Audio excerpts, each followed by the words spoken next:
Everyone always talks about the GOAT, the greatest of all time. Michael Jordan, the greatest basketball player of all time. Wayne Gretzky, the greatest hockey player of all time. Faker, the greatest League of Legends player that has ever lived. You can even have a specialized GOAT. Perks, the Western GOAT. You can have Yankos, the Western Jungle GOAT. But no one ever talks about the WIOT. I'm not talking about the worst internet of all time because that would clearly be Spectrum. I am talking about the worst import of all time.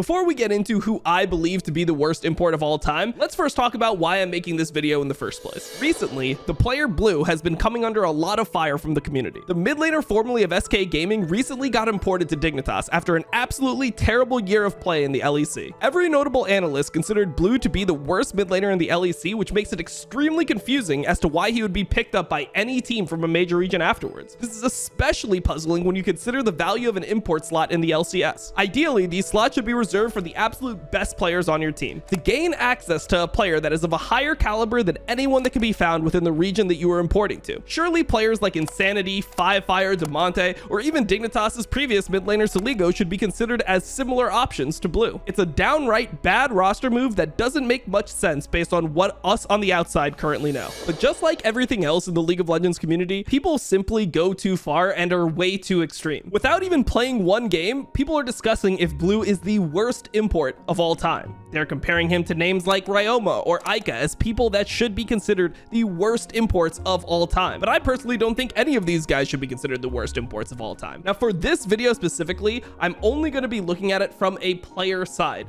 meaning that I'm not going to be talking about the organizations and their decisions and judging who is the worst import based off what the orgs decided, because that's not really in the player's control. I'm simply going to decide who the worst player of all time is based off these four categories. The first category that I used in order to find the WIOT was to measure the player's results in comparison to their expectations coming into the league and the pedigree that they had before being imported. Players like Piglet, Bang, and Yellowstar all had insanely high expectations that in reality were impossible for them to realize. But those failures alone can't be the determining reason as to why they are the worst imports of all time. You also have to use the eye test. You have to look at these players play, watch their games, and try to get to the bottom as to why they were having these failures. Was Piglet's jungler just inting him all of Season 5? But now have fixed himself into that's Turtle, a big explosive cast. Turtle gets one. He's on the side of Baron, which could be dealing range after coming up from being dead. The righteous glory, the triple coming in. No. Was 100 Thieves not able to harness Bang's power? Was Ica just French? Next, I looked at the imported players' stats and compared it to other players that they competed against. Stats alone don't tell the entire story, but when contextualized with other factors, they can be a useful tool in determining how a player played. The final thing that I did in order to find the WIOT was to look at the overall team that was assembled around the import. The better that your teammates are, the more that I would count this category against you. Yellowstar was disappointing, but still came away from his one split with TSM as a runner-up to the trophy. Piglet's eye test was simply too good to be in contention for the worst import of all time. An 80 carry being bottom. Oh my god, he stole it! Piglet comes up with a big one steal! Bang's team sounded good on paper, but in reality, they still ended up holding him back. I looked at players like Avalon, for example, but since there was no expectations for him to do well, he can't be the worst. And there is no way that Tommy, of all people, could have earned as many gold stars as he did while also being the WIOT. I spent days pondering this question and mulling it over in my head. I couldn't figure out who could be the WIOT, but then it finally clicked. The worst import of all time has to be Vitality's Season 7 support, Hachani. Hachani was a historically ineffective support, but a lot of people watching this video might not know who Hachani is. So let's do a brief recap of Hachani's career up until he joined Vitality in the spring split of 2017. Hachani was one of the original positive inting supports that came to prominence in early Korean League of Legends. Think of Hachani as a prehistoric version of Hillsong or Sword Art. He would make plays to start fights for his team while almost always giving his life away in order to do so. Most people at the time thought of his playstyle as hilarious, but also kind of charming due to his blatant disregard for his own champion's life. Hachani was part of the legendary KT Rolster Arrows roster, which was originally sister team to KT Rolster Bullets, the team that was considered to be one of the best in the world at that time. Eventually, KT Arrows settled on the roster of Someday, Kakao, Rookie, Arrow, and Hachani himself. This team wasn't thought of as insanely strong upon formation, but after just 1 year of playing together, they were able to achieve an LCK title in one of the most competitive splits in LCK history. KTA went on to beat Samsung Blue 3-2 in the finals to become the champion of LCK Summer 2014. Is KT Arrows gonna take it right here? The Nexus is going down. All they need to do is focus it. Oh my gosh, they're doing it. KT Arrows, big thing, champion summer. Are you Unfortunately for Hachani, however, winning Summer Split of what was then Champions Korea 2014 did not guarantee you a Worlds appearance, and KTA ended up losing in the Gauntlet and not making Worlds that year. This was a historically strong split, with Samsung Blue later reaching the semifinals of Worlds, where they ended up losing to Samsung White, the eventual world champion. Based on that pedigree, there's no reason to believe that Hachani would not be at least a decent support in EULCS 2017. But in reality, I think there's an argument to be made that he was not only the worst import in that split, he might have been one of the worst players in the entire league.